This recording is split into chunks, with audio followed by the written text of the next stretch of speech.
Okay, so I'm going to be a bit different, but similar. I'll be presenting both a kind of a wide-ranging case study on a building that I had the good fortune of working on for about 8 years, followed by a document that we were asked to develop towards the end of this particular project called Building Resilience. It's a bit of an Building Resilience is a bit of an oddball because it's a companion document to the Canadian Standards and Guidelines for the Historic Conservation of Historic Places, but it was sort of initiated by the province of British Columbia, which meant it didn't necessarily have a pan-Canadian approach baked into it from the start like the Standards and Guidelines. We tried to push that through case studies and whatnot, but anyway, I'll get started and stop rambling. So, to start with, simply, this is a photo of the what would be the west wall. Yeah, west wall of the former Bank of Montreal, now the Sir John A. Macdonald building, and you'll understand why I use this particular slide to start in a minute. So, basic agenda, Sir John A. Macdonald building. So, just to give you a bit of background on this particular building, Federal Classified Heritage Building. I've been beaten over the head by Andrew, which I believe is here, not calling them FIBRO classified building, so it's correct here. Completed in 1931. It was actually completed in 2 pieces to avoid the to allow for the 1870s Bank of Montreal to maintain operation on the north end of the site, which probably doesn't matter in this context. But it was designed by Baird and Blackadder. It received the 1932 RAIC gold medal, so we've established it's got a serious design pedigree, completed in the classical, modern and classicist style. The bank vacated in 2005, but it was owned by the federal government since the 1970s. Bank moved down to Laurier into a crappy office building, but anyway. Rehabilitation Adaptive Reuse Project 2008 to 2015, blah, blah, blah. And I guess this is key. The HCS, which is the Heritage Character Statement, which FIBRO prepares for federal buildings, it considers it a document of Canadian architectural accomplishment. So that sets a very high bar when it comes to conservation, and not only on the exterior, as most of you saw that were on the tour, but also the interiors.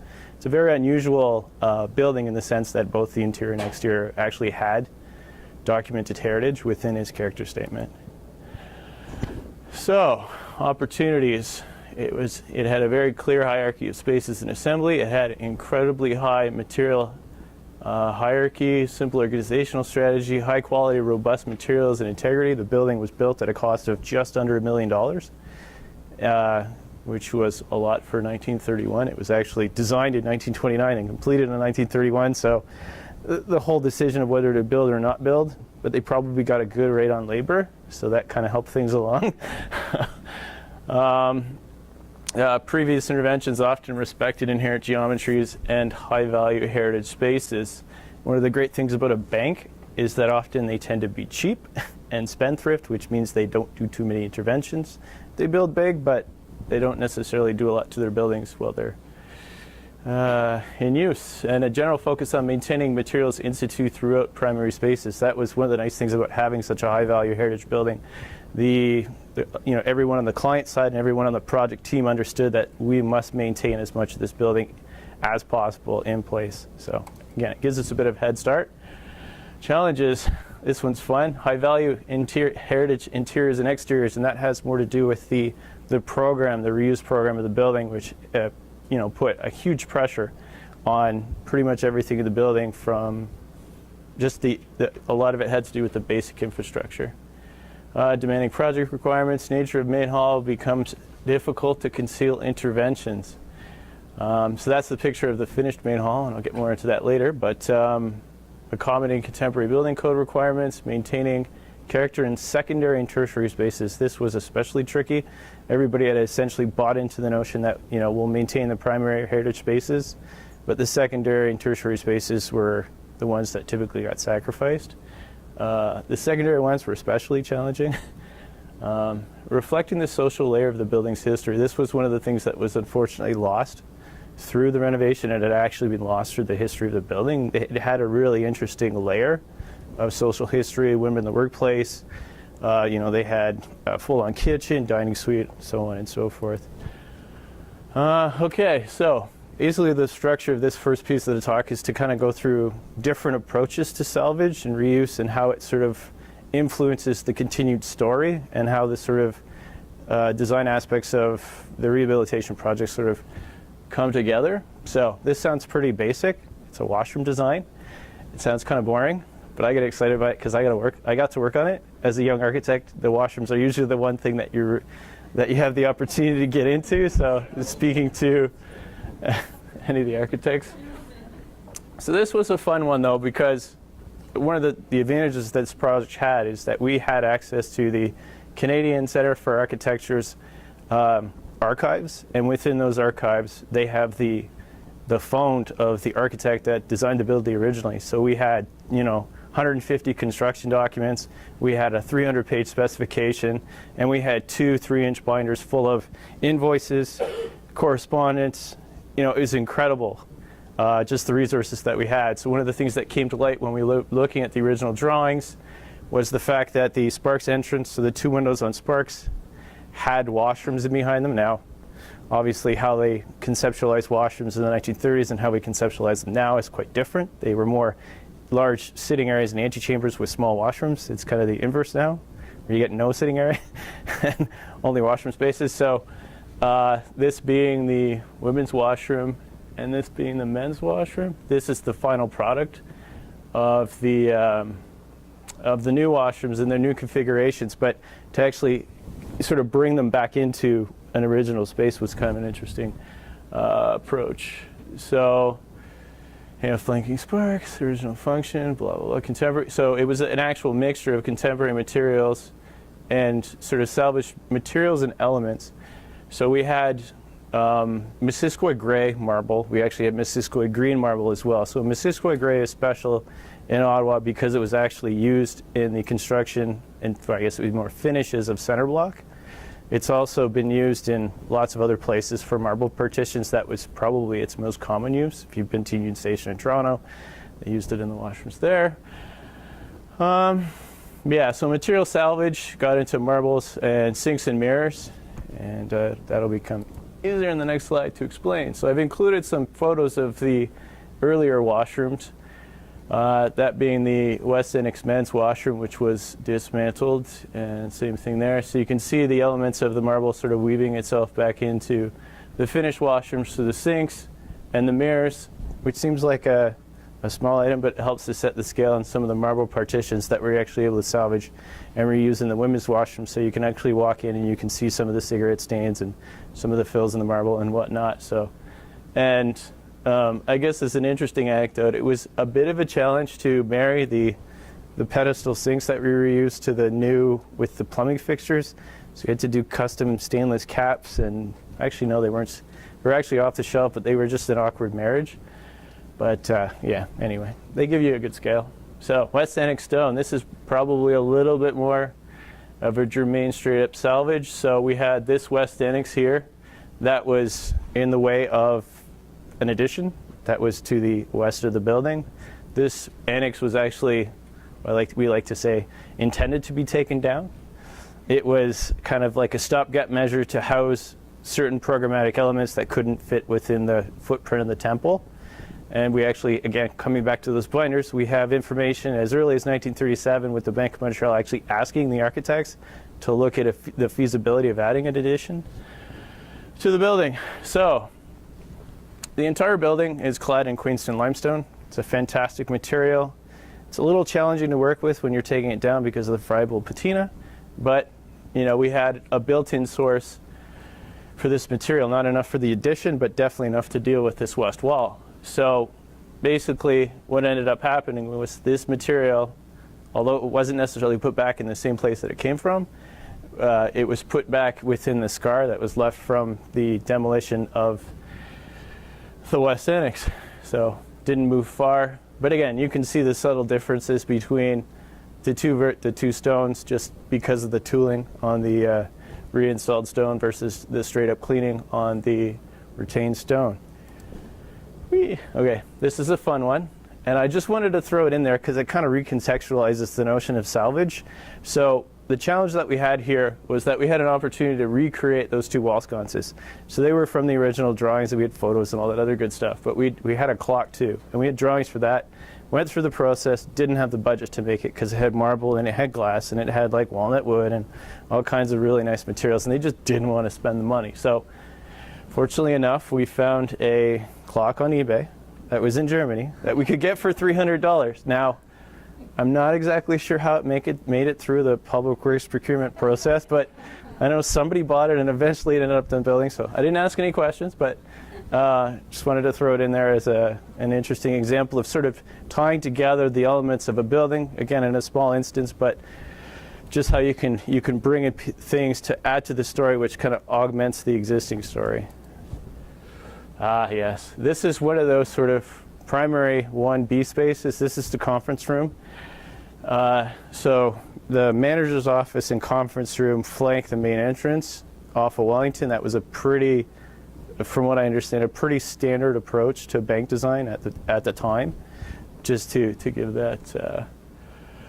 So, yeah, of all the primary spaces, it was the one subjected to the most intervention. That was just simply a byproduct of it being the main location where they could actually connect the addition atrium with the existing building, and the fact that it actually had a stairwell located between it and the main hall. So the stairwell got bigger and the elevator lobby, which used to have a dumbwaiter and a washroom, got considerably larger. So basically this wall moved this way, so you can see those two panels, or these two panels, and then this wall moved forward as well. So what we did was to develop a scheme of using the metal trim work to replace the wood trim work to allow for the wood panels to move but maintain that sort of clarity of identifying sort of what elements moved and what didn't, so we weren't sort of muddying the waters from a historical standpoint. Okay. Main hall teller counters. These are a fun one because I don't actually know where they ended up. Most of them marble. We were fortunate enough to salvage elements of the top itself, which was, inch and a half worth of pretty significant brushed Portora marble. So it's a French marble from the Pyrenees region. Yeah, so I mean, you guys can read all that because I'm going to run out of time soon. Yeah, so previous interventions was kind of cut down on the amount that we could actually reuse them. And the segmented nature of the material really helped us a lot because it meant that we could actually take these things apart, dismantle them, create them, number them, and all that other good stuff. I should also mention the fact that we had a really good, solid pre-existing documentation set. Heritage Conservation Directorate, which is now Heritage Conservation Services, had gone into the building in its early days, maybe even before we were on the project, to actually document the teller counters. There was a general sense that these would not be compatible with any new use that was selected.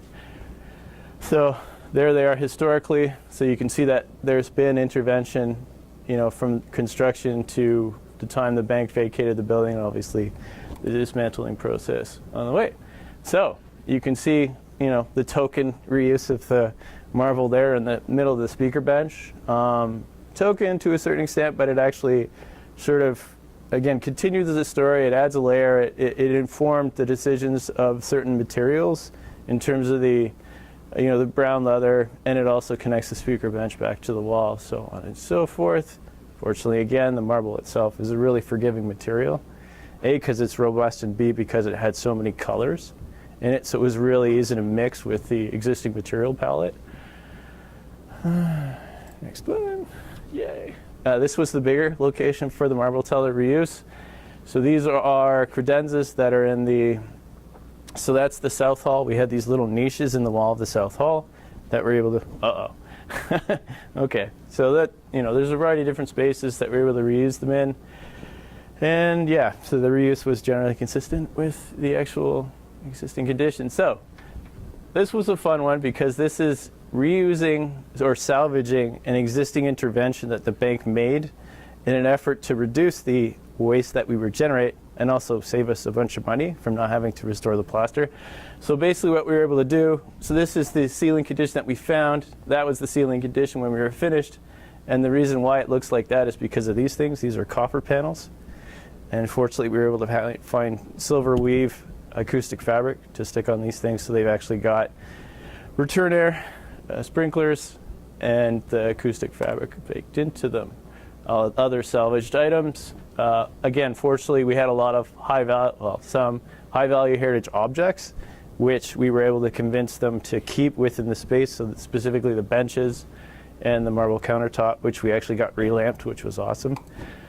Building resilience. And I don't have a lot of time, which is unfortunate, but hey, what are you going to do? So building resilience was interesting because when Susan asked me to speak about building resilience and the bank, it kind of forced me to think about building resilience through a different lens. The bias, I'll be honest, the bias for building resilience was focused on rehabilitating existing buildings, and the mindset that was used to prepare it was very much about retaining these things on site as much as possible. And it was interesting going through this process that the notion of rehabilitation automatically includes, some level of disassembly and loss. And the fact that we didn't really get into that was maybe a certain amount of bias coming from the standards and guidelines, but still it kind of opened my eyes to, a bit of a gap within the document. So a bit of the history, 2013 to 2016, so again, coming on the heels of the Sir John A. Macdonald experience, the endorsement statement, intended to provide pan-Canadian guidance for a broad audience. So the interesting thing about this document was that we were able to take the experience of the US, which focused their sustainability guidelines on very specific and targeted interventions, like on-site generation. That tended to be their focus of their guidelines. What we saw was an opportunity to piggyback on the great work that was already in the standards and guidelines itself. And you see this evolution from the first edition to the second edition, where there's this growth in the recognition of all these little component parts, of which sustainability is one of them. And it had actually grown to sustainability considerations, which we actually incorporated into the guidelines. So it becomes a bit of one-stop shopping. And the key focus, the key area of growth for us was focusing on O&M, which was totally different because they don't capture that in these standards and guidelines, and really growing mechanical electrical, because we had experienced instances where, and seen lots of instances where, the installation and modification of mechanical electrical systems for sustainability reasons and for any reason just does this incredible damage to buildings.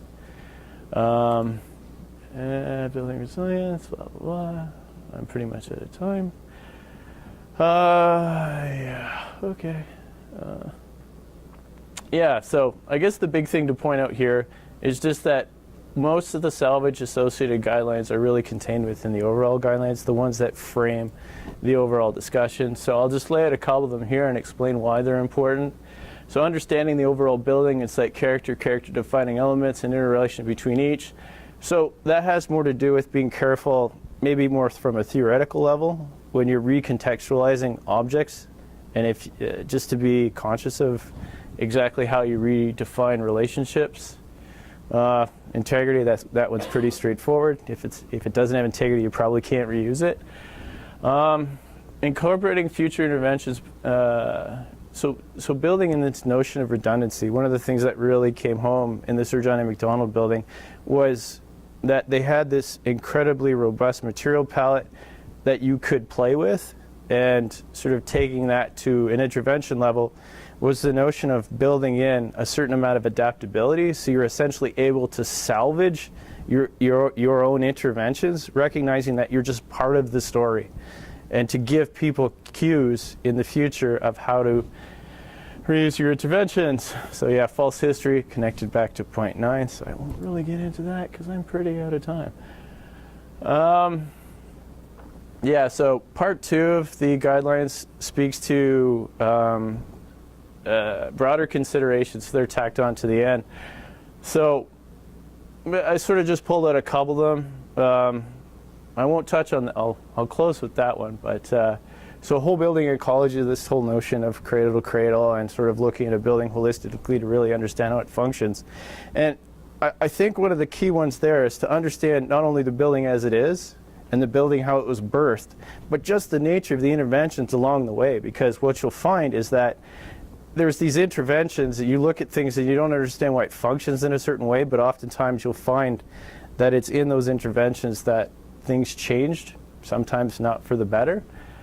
Inherent sustainability, that's a very key message within building resilience, to be able to look at these buildings and find what was inherently sustainable about them, because that really gives a head start to the buildings themselves on the path to, enhance sustainability. And the unique challenge of modern heritage, that was one thing that I don't see anyone touching on, that I just wanted to throw it there really to close things off and get people maybe thinking a little bit more broadly, because it's a big challenge. I mean, the heritage building stock sort of pre-1940 would be this, and the stock of buildings that we got from 1940 onward, whether they're heritage or not, is this. So, if we're only tackling this, we're affecting this. If we're tackling this, no matter how we deal with it, we're tackling a much bigger area. And the thing that for me is really encouraging is the fact that you can take the mindset that you apply to this, and if you can get a buy-in to apply it to this and kind of reframe how you define value, then you can affect so much more change. It's important to maintain this, but to affect change on this is so much more impactful. Did I actually finish it there? Yay!